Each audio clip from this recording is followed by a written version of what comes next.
Well, good afternoon, everyone. Thank you for joining us today. We'll give it about a few seconds here to admit everyone, and we'll set the ball rolling.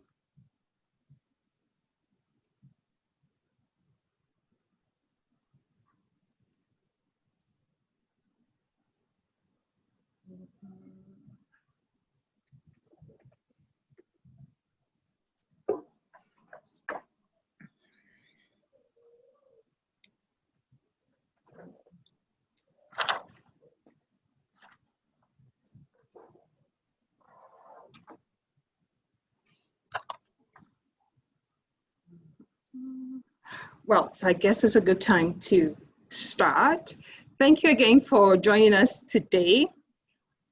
At Business Link, we are honored to provide services to all entrepreneurs and specialty services to our immigrant and indigenous entrepreneurs. We are inclusive in our cultural understanding and awareness of the history of our country. With that said, we will start this event with a land acknowledgement to recognize all of Alberta. We want to acknowledge that in the province of Alberta, we are situated on the traditional territories of treaties 4, 6, 7, 8, and 10, ancestral homeland of diverse First Nation groups, Métis, and indigenous people whose ancestors have walked this land since a time immemorial and whose histories, languages, cultures continue to influence our vibrant community. We pay respect to the indigenous people of this land, past, present, and future, while recognizing their cultural heritage, beliefs, and relationship to the land on which we reside. Now, some housekeeping items to keep in mind. If you have any questions, please add them to the chat box, and we will be sure to answer them throughout the panel discussion or presentation. Please keep your audio and video off throughout the panel presentation. And as well, please join us on social media by sharing your thoughts and images by tagging us at BusinessLink AB. Now, to introduce BusinessLink a bit here, BusinessLink provides customized business advice and support for entrepreneurs navigating, building, running, and growing their own businesses.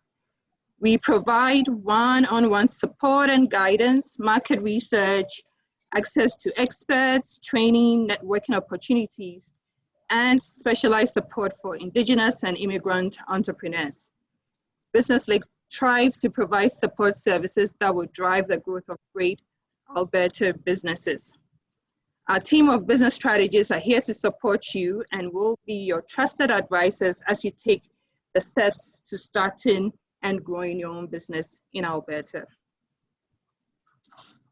Well, so my name is Audrey Alute. I'm the team lead business strategist here at BusinessLink and the lead for our newly launched export readiness program. I'll also be your moderator for our panel discussions today. So I'd like to kick off our conversation by asking our wonderful panelists to introduce themselves. And we'll start with Samuel. Hi, I'm Samuel Boateng with the Trade Commissioner Service, and happy to be here today and looking forward to the chat. Thanks, Samuel. We have Christina. Hi, I'm Christina Forth with FFAF Cargo here at the airport. We ship freight internationally, and I'm excited to be on this call with you guys today. Thanks for having me. Thanks for being here, Christina. John? I'm Jared. Hi, my name. Oh, sorry. Sorry, I didn't hear. John or Jared? Jared, go. Oh, sorry. I'm Jared Huston from Alberta Jobs, Economy and Innovation, and I'm here to speak with the Alberta Export Expansion Program. Thanks for being here, Jared. Thank you. John? My name's John Gerum. I'm the Export Program Manager at the Edmonton Chamber of Commerce, and we run the Trade Accelerator Program here, which is a 6-week program that accelerates your path to international success. Glad to be here. Awesome. And from EDC today, we have Amit who's on the phone, and I'll get him to introduce himself briefly. Hi, I'm Amit Ahluwalia from Edmonton office. I take care of Northern Alberta and Northwest Territories. I'm here to talk about EDC and how EDC could help you export more. Looking forward to it. Thank you for having me. Great. Thank you all. And so for today, we'd really like to dive into two main themes here, two main topics. We would like to look at the resources and services available for exporting, as well as looking at exporting as a whole, the advantages, opportunities, mistakes, challenges. So hopefully it will be one interesting interaction. So I would like to kick off with the first question, which is really, why should a client consider exporting?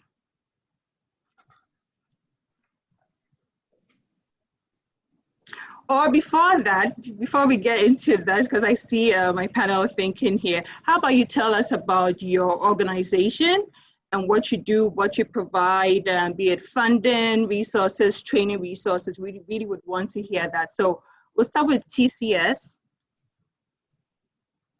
Thanks, Audrey. The Trade Commissioner Service, we are Canadian federal department. We have a global presence around the world. So we're in over 160 cities around the world. We have trade commissioners that sit in every embassy or consulate around the world. So basically every major city that you can think of, we have a presence there.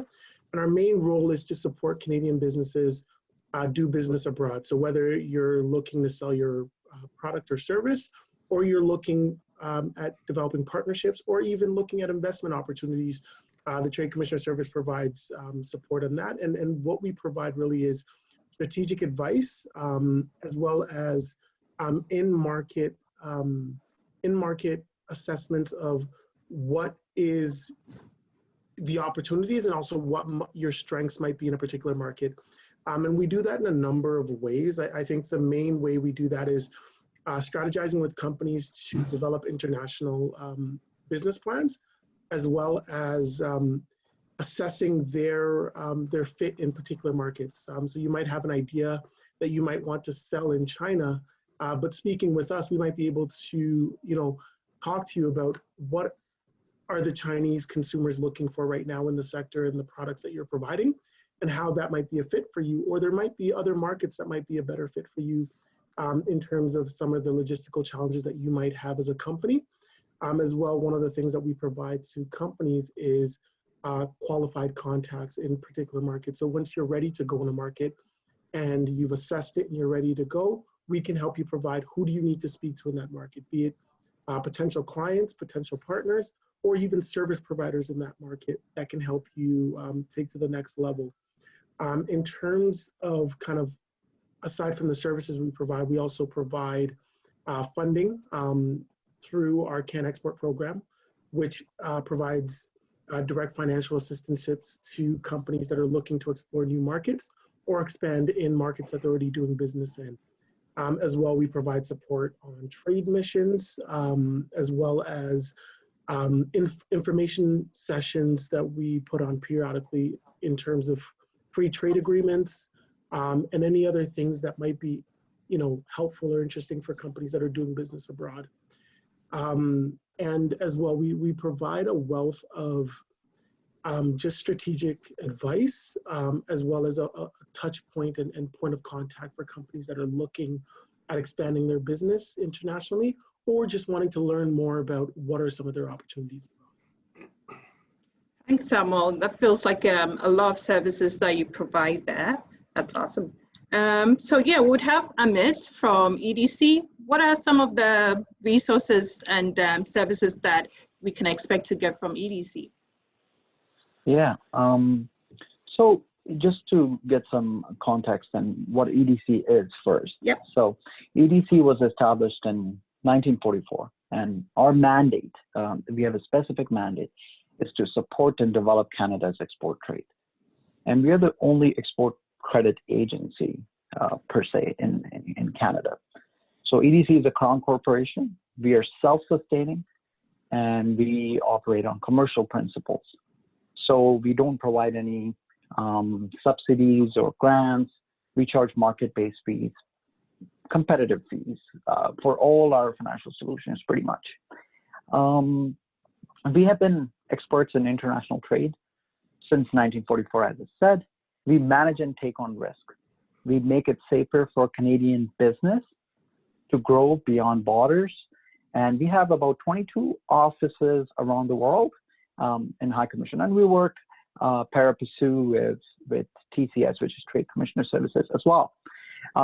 Our unique suite of solutions, which are basically how we manage risk, how we secure financing for you, and help you with working capital. And I'll just quickly break it down on it because then otherwise it'll get too technical. So we have risk management solutions such as credit insurance. So you get an order abroad, EDC could give you insurance on it, so you make sure you get paid. We have financing solutions. So we do buyer financing, direct lending, structured and project finance. So we have that. And lastly, we have working capital solutions. So recently we came out with BCAP. It's for COVID relief. Basically, EDC gives a guarantee 80% to your bank, so they could give you working capital relief. But we'll talk more about that later on, it seems like. Export guarantee program, that's what we have. That's our core solution. And basically, we can give a guarantee up to 75% to your bank, so you could export more and get access to working capital. And then we have bonding solutions and surety bonds, and I'm not going to get into that, but we help with all that. We also have webinars and a free white paper on a lot of international trade. I urge you to follow edc.ca, go to our website and sign up for our export help. If you have any questions, you can call our toll-free number, which is on edc.ca as well, and they can guide you through any questions you might have for export and anything export help related. So that's EDC. Thanks, Amit.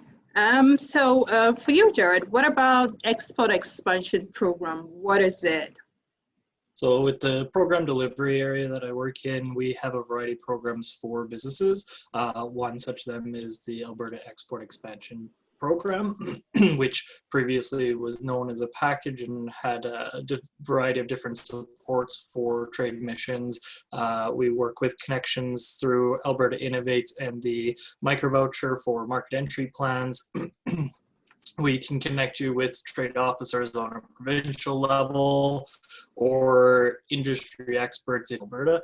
But for the EAP program, that is to support international travel or bringing delegates to Alberta for either for-profit or non-profit organizations. Typically, we will support the travel options, translation of marketing materials, and a variety of other eligible expenses to help get you on the ground in the new market that you're looking to get to. Right, thank you. And John Gerum, the Trade Accelerator Program, I know it's becoming very popular. What is it, and how can exporters or businesses here in Alberta take advantage of that? Yeah, thank you. So the Trade Accelerator Program in the past used to be an in-person 4-session program, but because of COVID, we've switched to a purely digital format for the next foreseeable future of around 6 months. So what we do is we give you all the basic information that you need to know to succeed in export. So we give you the strategic, the financial aspect of it, the sales aspect, the logistics, financing, understanding of international culture and business and things like that. So we have we have all that information that's presented to you. And then what you're asked to do is build an export entry plan, which is vetted by all our mentors and our experts that are in the program. So in fact, all of the panelists today are supporters and mentors and presenters in the program. So EDC is involved, BDC, Trade Commissioner, Flying Fresh, the government of Alberta. We also have Dentons and Price Waterhouse as international legal and tax experts in the program. So we take that export plan that you write with the help of our mentors and experts, and then we submit it to them for their final feedback, which is the mentoring day session, where you have one-on-one talks with the specific mentor in that area of expertise to go over that part of your export plan. So you can identify gaps and look at additional questions that you have. Once you have your market entry plan, it's done, it's accelerated, it's done within that 2-month period, you're ready to go to market. And then of course, there's all sorts of different other supports that are involved to make sure that when you are finished the export plan, that you can accelerate your revenues internationally. That's excellent. Thanks, John. Thank you. And then last but not the least, Christina, could you tell us about FFA Cargo Edmonton? So we are based out at the Edmonton International Airport. So we're nice and close to you folks. Just a phone call away nowadays. Hard to go up to anybody. The best way to explain what a freight forwarder is think of a travel agent and how the travel agent takes care of you, making sure you get from point A to point B. And if your flight gets delayed, they kind of help you through that. If there's changes happening with your stay, they kind of adjust and work with that within your parameters. So a freight forwarder kind of does the same thing. We make sure that your products get from point A to point B. I know that some of you are looking to start up into a new country, so I suggest you probably reach out and make sure that you know the proper imports when you're going into these countries. If you know some of the products you're looking at are even allowed in, there's lots of regulations happening right now out there, considering kind of what environment we are in right now. There's been a lot of changes in my industry in the last 6 months for sure. And another very important thing I could say to you guys is to, you know, if you have questions about Incoterms, which I'm not even sure if you folks know what that means, it's something very important that our industry abides by and lives by. So that's something that if you want more information on that, I can help you with that for sure. But the other thing too is like when you're going to look at these countries, do you know what your HS code is? Because based on your HS code is what your customer is going to pay for the duty and tax to import that. And is that something that you're willing to cover and pay as part of your business arrangements with these companies that you start to deal with? So some of these things are things to think about. Some things we can help you with for sure. If you need some research done, I'm very open to helping anybody that I can. The more information you provide us, of course, the more we can help. So yeah, that's about it. Thanks, Christina. And so what I'm hearing from each one of you is that there are a lot of resources, information, help out there for anyone wanting to go on this journey or looking to go international. For me, what is important for you as an organization in terms of the kind of clients you're able to assist? Because it's very important that clients and the businesses that we have here today know what you look out for that makes your work easy, and of course their journey easy as well. So if you can speak to the specific client you have in mind, like who is the ideal client, for instance, for TCS or open access TCS programs, right? So yeah, if you can speak to that criteria, qualification criteria, and who you'd really are able to support. Yeah, so I think TCS. for the TCS, the main type of client that we look for is a company that's either already exporting or ready to export. And in terms of ready to export, we really look at, do you have the capacity, the dedicated resources, and also have you done some research, some preliminary research about where you want to go, where your product is going in the markets that you're looking to target. What we also really look for is, have you generated any revenue streams already, right? So has your product and company already commercialized? That shows us that you're you're serious and also you're at the capacity and the readiness level to compete internationally. What we often don't really want and you know we kind of shy away from because of the reputation that we've built globally is introducing companies that aren't ready to our global contacts, right? So you might have a brilliant idea, you might understand the market a little bit, but you don't have the capacity because you haven't shored up all your logistics or your manufacturing, or just you know your sales, and you don't have a dedicated staff to actually you know go through on a particular deal, and we introduce you to a great buyer in India or China, and then you come back to us and say, you know, I'm going to need 3 months to shore up my manufacturing to meet that order. That makes you look really bad and makes, you know, that international company not want to deal with you anymore.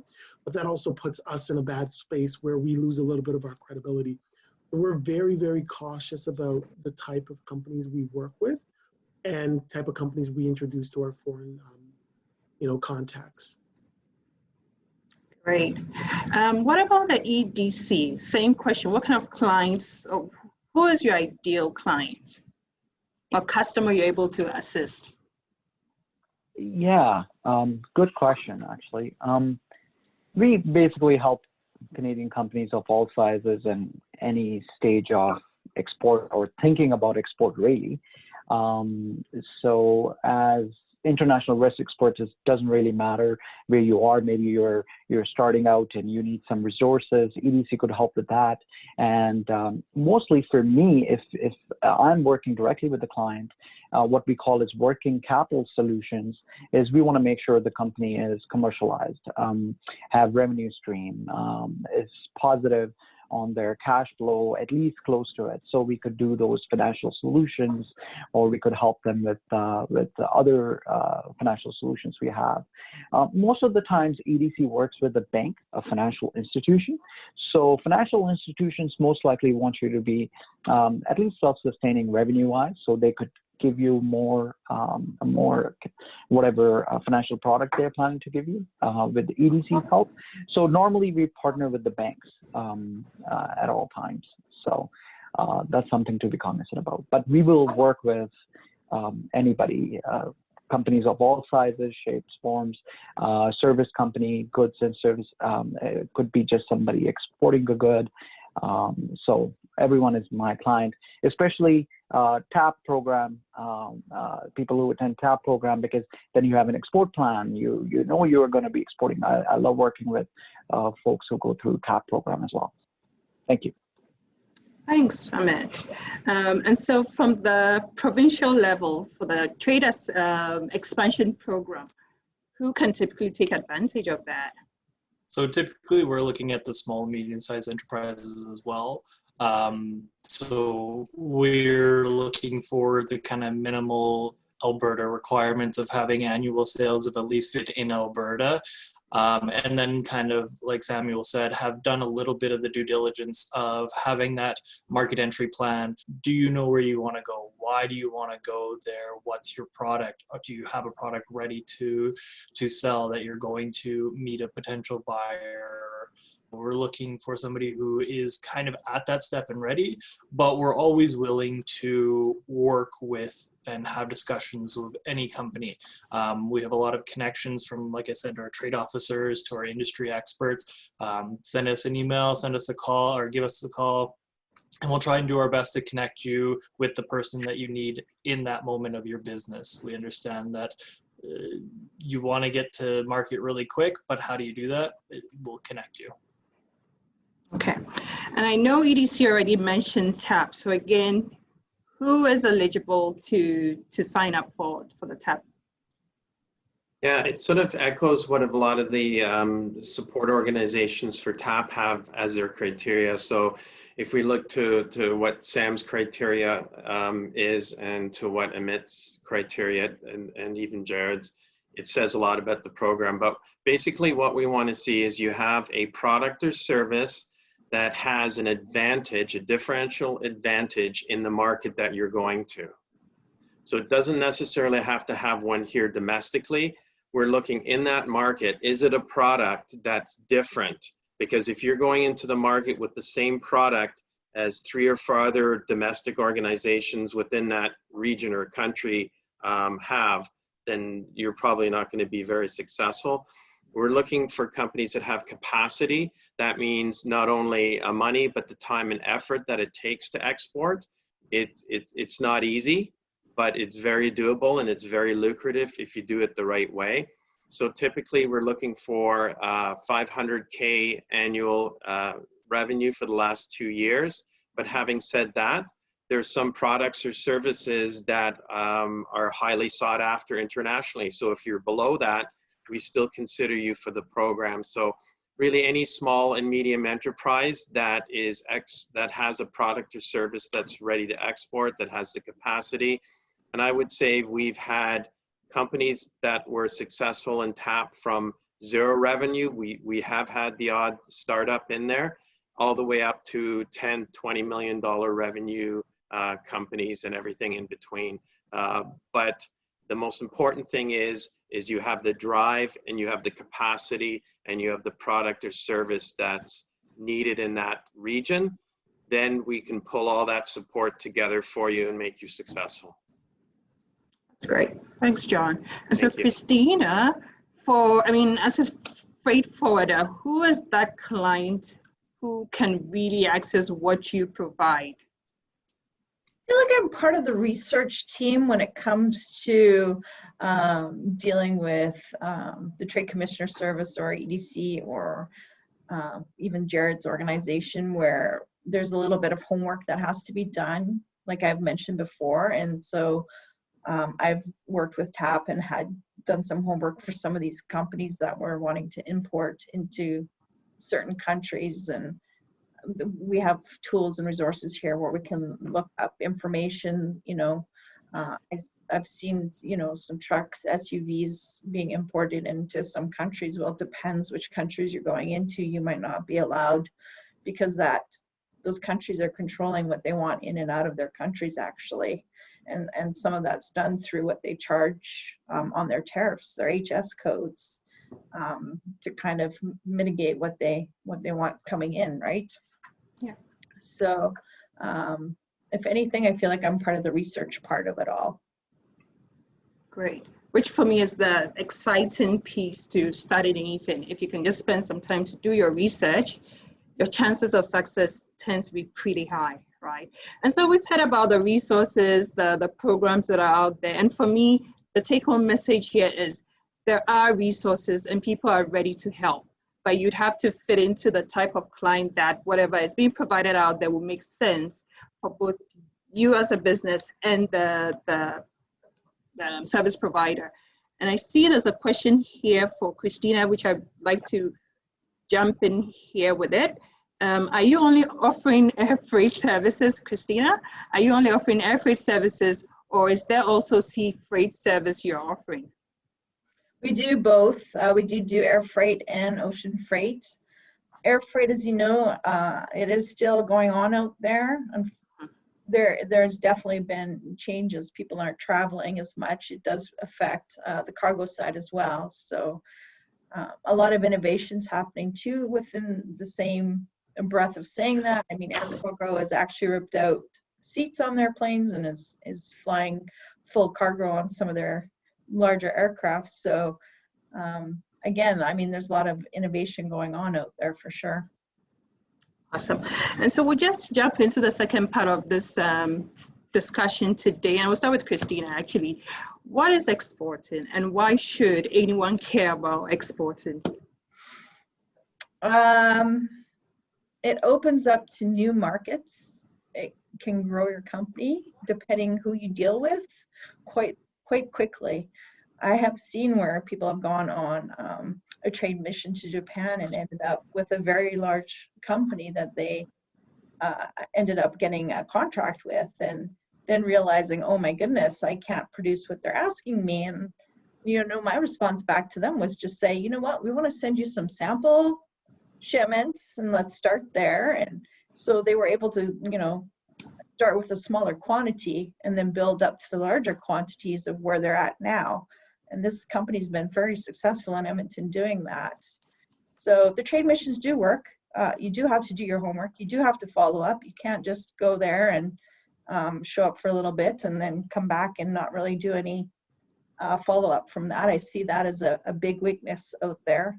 And maybe Samuel can maybe attest to that too, but the more you do, the more you put into this, the more successful you'll be. Make sure you absolutely do your homework. Absolutely. And I think there's really no doubt that COVID has dramatically changed the way business is being done now. And businesses are having to adapt and pivot and change things. And so in answering why should anyone consider exporting, can you also attach that to what we are seeing now? And Samuel, I'd like you to go on this one. Yeah, no, absolutely. And I think with the changing dynamics with COVID, we're seeing a real transformation of the world being further, but also closer, right? So you're seeing a lot of e-commerce opportunities for companies, but also I think the real simple thing about going global really is that Canada's only so big, right? So if you look at the population of Canada, for example, there's only around 37 million. If you just look at the state of California, there's 39 million people in California. So even if you are a small, smaller company in Alberta and you said, I'm going to target and try to expand into California or in somewhere in the northwest of the US, you've just almost doubled your population and market size, as opposed to the whole, Canada, where you would look at transportation costs and fees going from here to Ontario would be likewise going from here to California would be, a little bit comparable as well. So I always tell companies and those that are, scared about exporting or find it daunting, I say, well, are you exporting outside of the province? If they say yes, I say, okay, well, all the requirements that you're doing to be exporting outside of the province, that step can be taken in international markets as well. So not to let that, scare them, but look at it as an opportunity. And I think once they see that how big Canada is and some of the logistical challenges that they even face trying to get their products from Western Canada to Eastern Canada, that they can look at that that's already preparing them for international markets.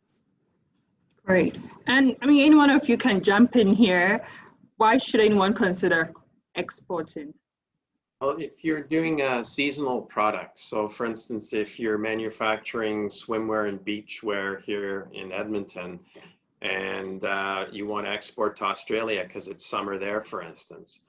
And the same with product life cycles. Like the product life cycle in Canada might be already, on the downswing, but in other countries it might be something new and exciting. So if you look at your product or service and it's sort of stagnating here provincially or in Canada, that doesn't necessarily mean it's the end of that product or service being successful. If you look at other markets, there's definitely potential that it could be successful in international markets if you do your correct market research. Amit, you have anything to add to that? Yeah, so it's pretty much said, but why export? In my opinion, short answer is it makes you more robust in every way. And what I mean by that is basically many exporters begin exporting because Canadian market is small, like Samuel said. Canada's economy, if you look at it in terms, it's only 1.5% of global economy. So ambitious businesses look beyond their borders, our borders, sorry. And we did a study a few years ago where we found out that exporters generate more revenue.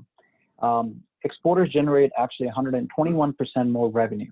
They're competitive on the global playing field. So that's one.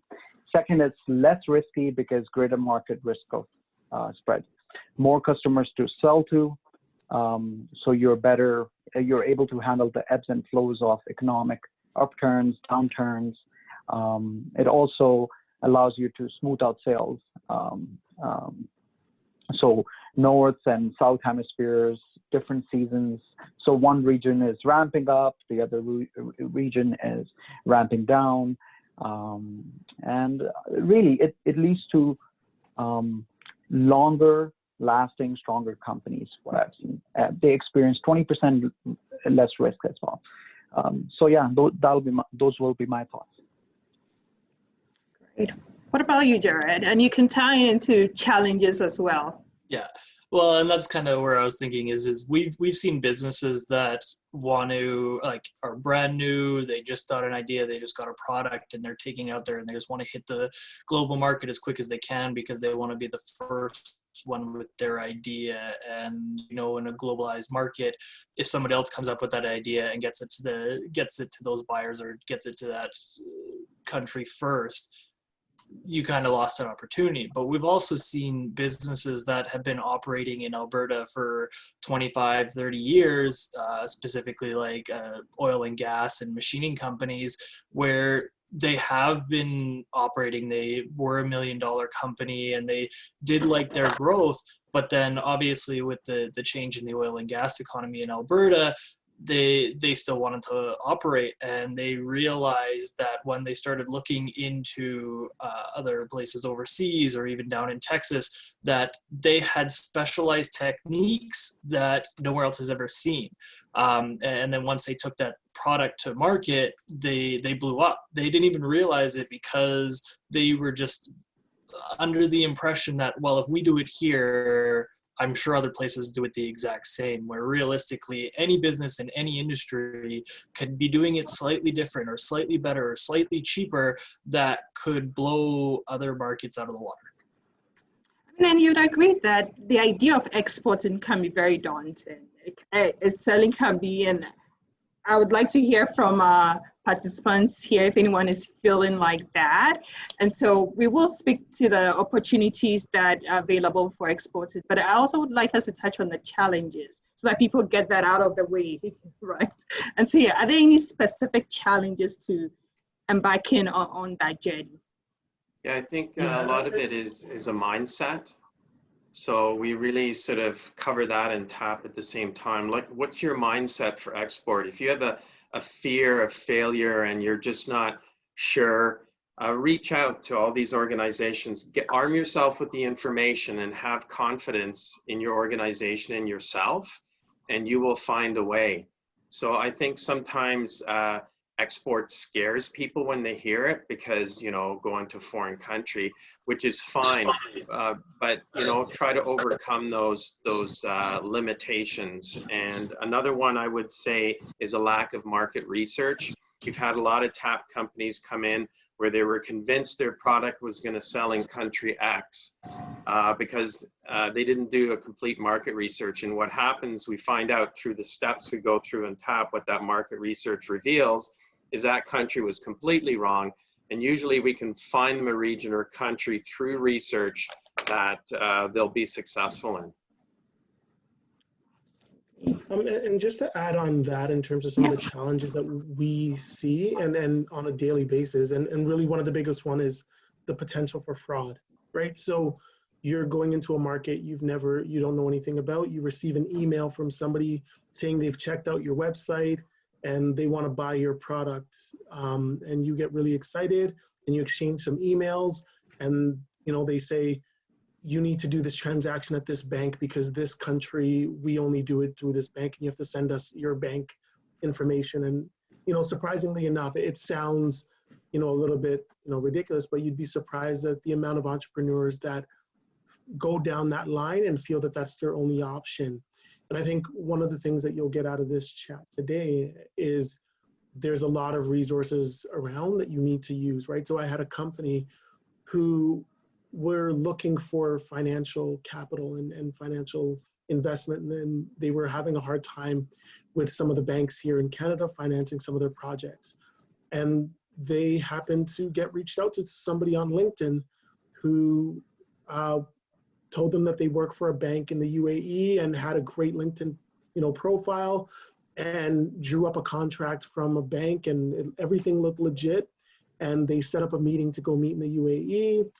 And by the time they reached out to the TCS and we kind of did a little bit of digging, we found out that the individual actually didn't even work for that bank. So those are challenges that I think companies need to be aware of. And I think it's often the Canadian mentality, and Canadians are, we're really trusting and we do business honestly, and we're really great people. But we also have to realize that not everybody around the world is that way, and we need to use the resources around us to sift through who's legitimate and who's not. Totally. That makes lots of sense. Anyone else wants to add on that? I think that's some really great advice. I do know in the food industry, there was actually a company that was touring around, and actually there was a few Canadian companies that were a part of being taken for their money and not really given the goods that they were promised that were going to happen into another country. So I think that's really good advice. Great. So we can go into the opportunities, because I still feel it's a scary venture for most people. So let's make it fun.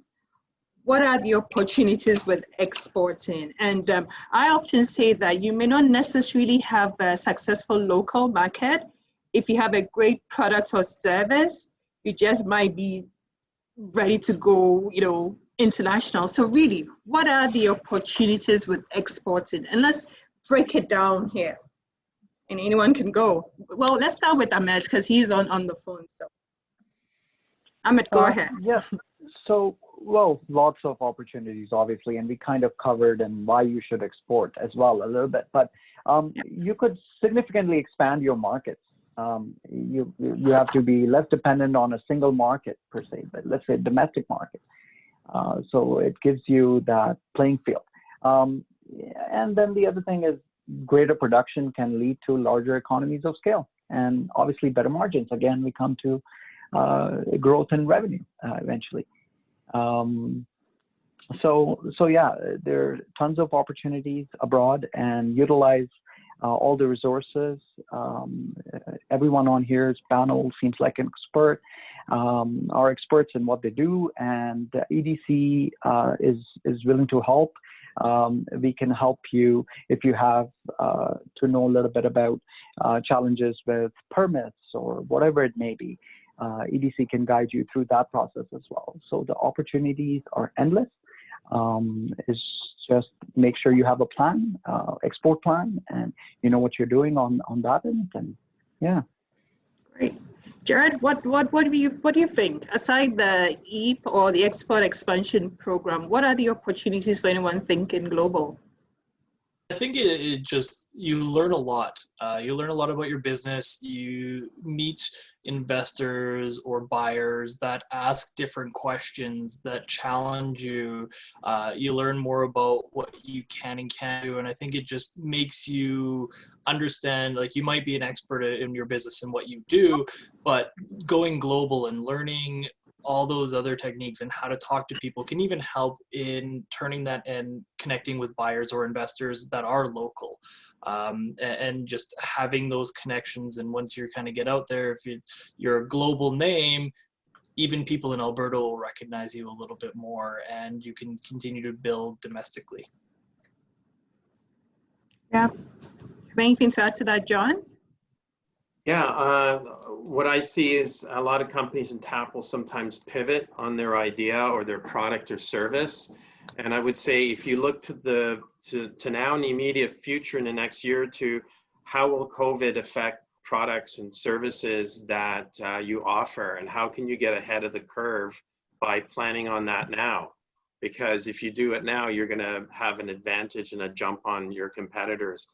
Also, there's always new opportunities, and that's why I encourage everyone to subscribe to as many export-related opportunity websites and blogs. So I'll give you a quick idea of an opportunity that came up last week. I found out that if you sell your product or service in Edmonton and it's on the shelves in Edmonton, in other words, you're selling your product or service in Canada, that if you import that into China, you don't have to change your product label. You don't have to change the ingredients. It's automatically approved for sale for Chinese consumers. So that in itself is a huge game changer, because a lot of the cost when you have a product that's being exported to another country, you need new labels, you have to get regulatory approval. There's, you know, metric to imperial possibilities, things like that.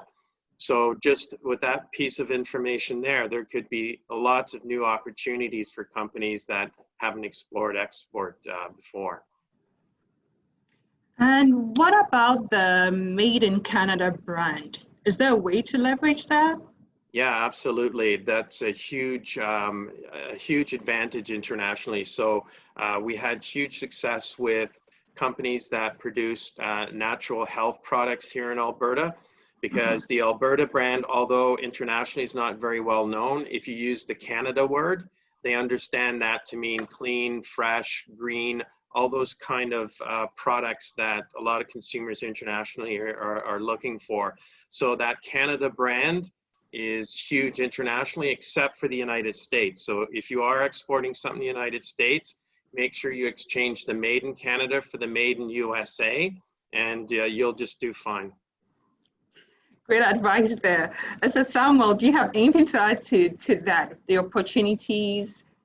Yeah, not too much. And I think as you guys touched on the Made in Canada and kind of the Canada brand, and I think that's what companies and entrepreneurs need to realize, that just by being the virtue of a Canadian company, that your brand is elevated in a lot of markets around the world. And just to keep in mind also that Canada right now, we have 14 free trade agreements.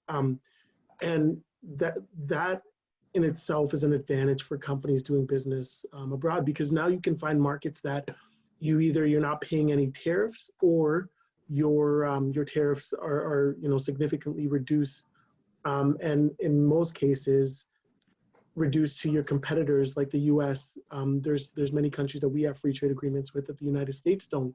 So a lot of competitors that you might be competing with, your price is already reduced on that end, right? So for companies looking at opportunities, I would say making sure that you highlight that you're a Canadian brand and taking advantage of everything that comes with that.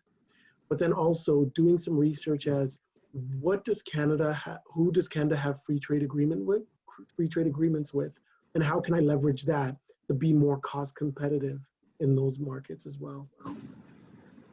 Well, so Christina, as a freight forwarder, are there opportunities for interprovincial trade? So let's say the idea of going across border again might be a little daunting for some people. Are there any opportunities to look to, say, BC or Ontario? Yes, absolutely. When it comes to paperwork and regulations, it's a lot more easier to get our products around Canada.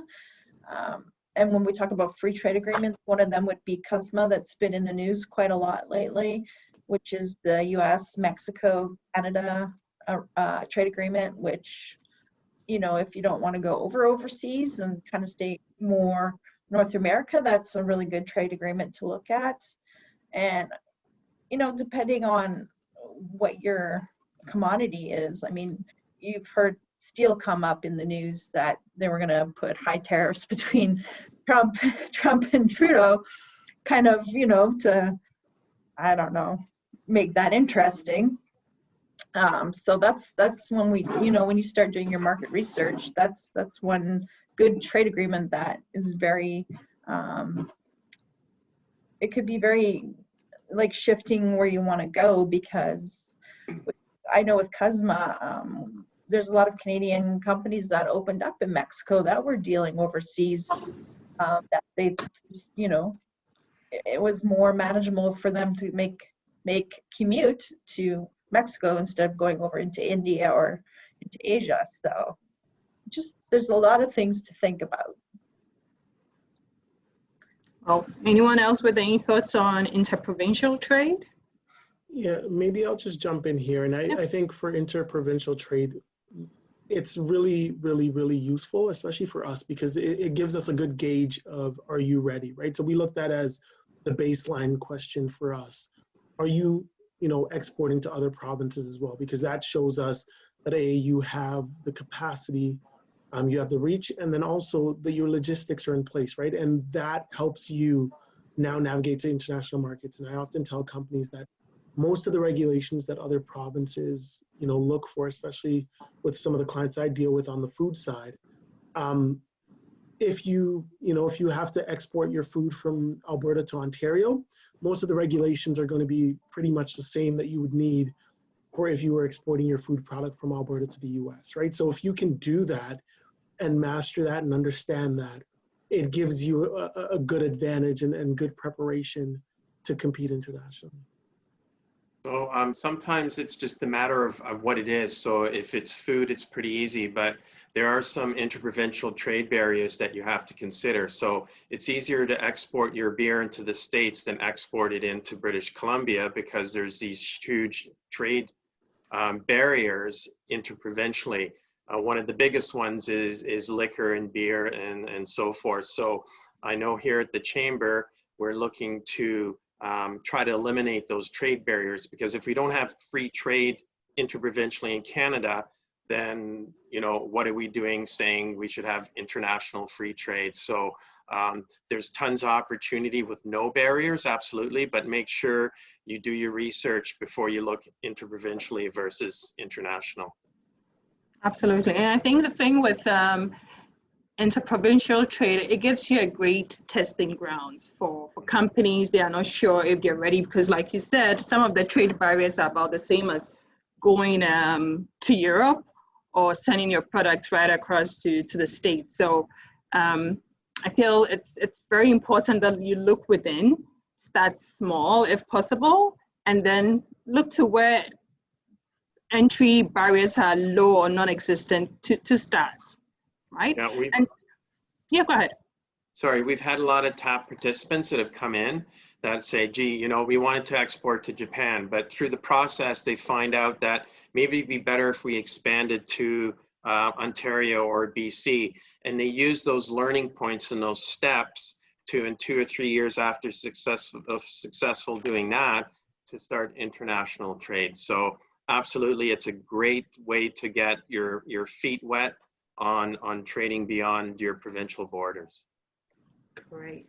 And I see we have some few minutes left here, but if anyone has any questions, please feel free. Now is the time to put in all your questions, and we'll make available the contact information for all our great panelists here to take the discussion further. But I guess the final question for today would be, what are the common mistakes that people make going international?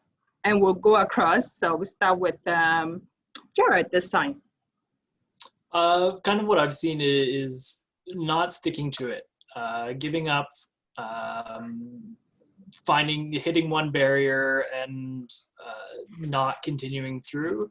And tied to that is not reaching out to the resources. A lot of times I've been at TAP programs and presenting, and I'll talk to stakeholders that have businesses and they're like super eager and I want to do this, blah, blah, blah, blah. Here's my business card. Here's my contact information. They collect it from everybody and you never hear from them.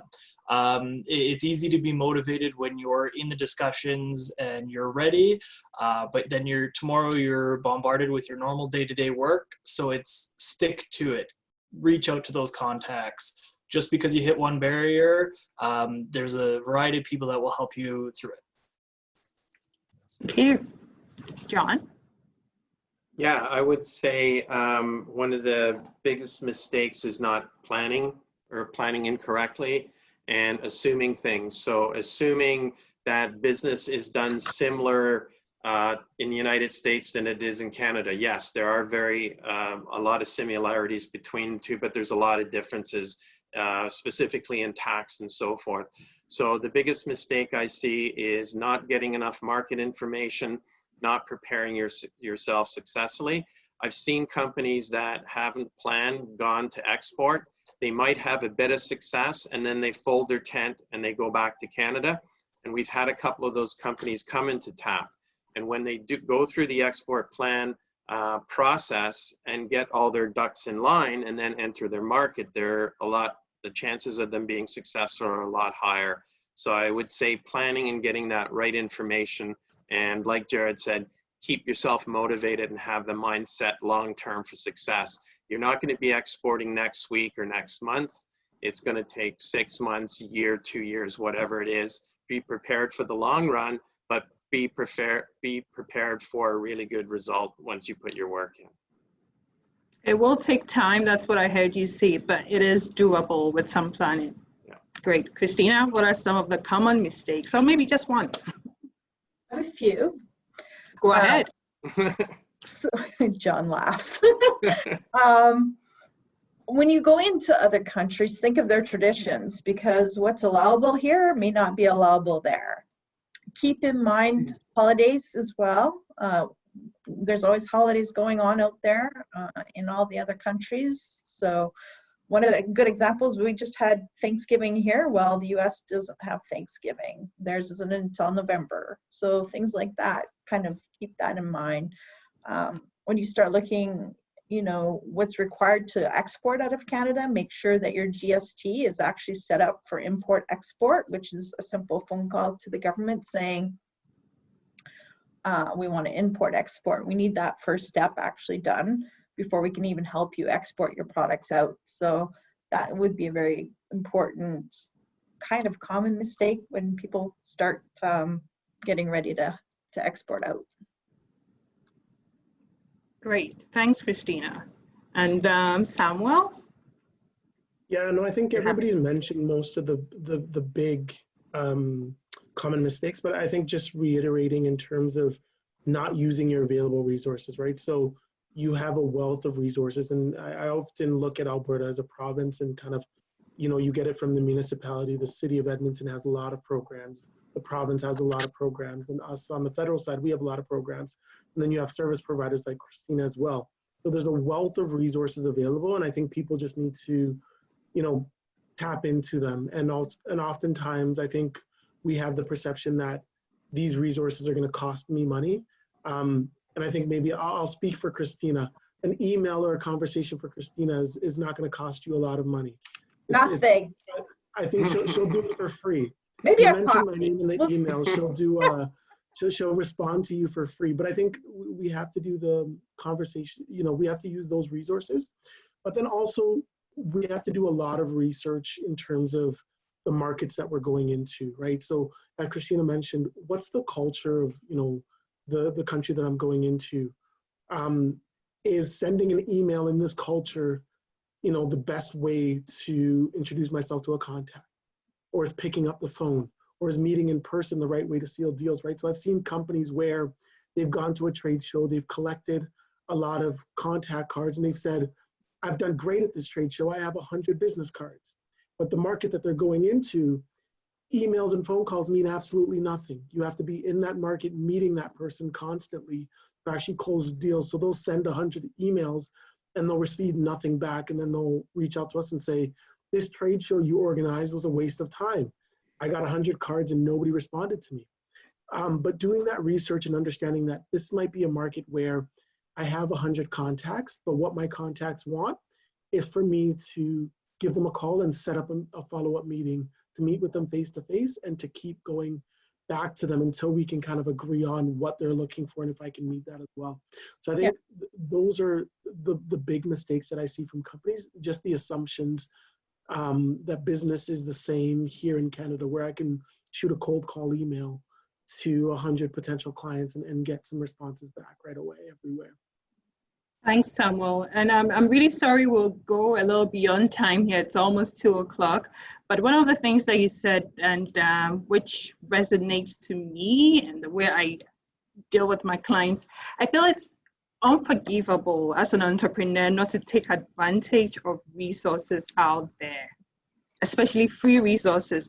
And so, I mean, that's the main reason why we put this webinar today, just to let you know what is available and what you need to do in order to tap into that.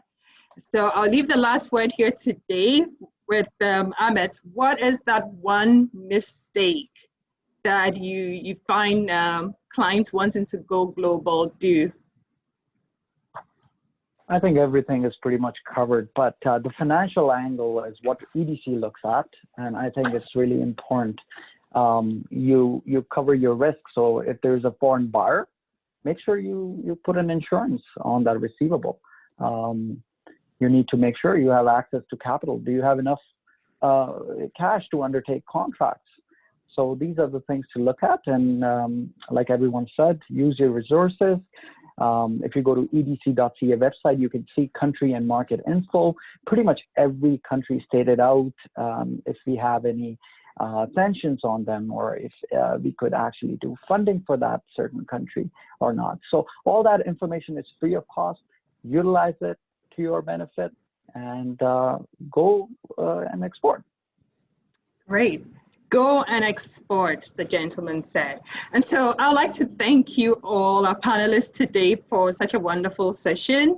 More importantly, for highlighting the advantages, resources for exporting, and also the challenges and common mistakes businesses make when going international. In fact, I would like to take the advantage here to introduce Business Link's new initiative, which is the Export Readiness Program.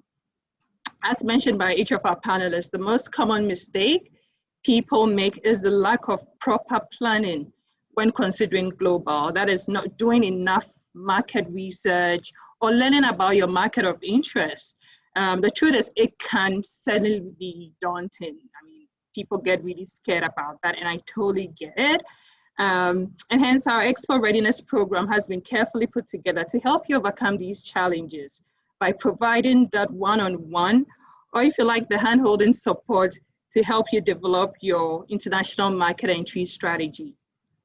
To provide a quick overview, the Export Readiness Program is designed to help you or your business reach new markets outside of Alberta, be it interprovincial or international markets.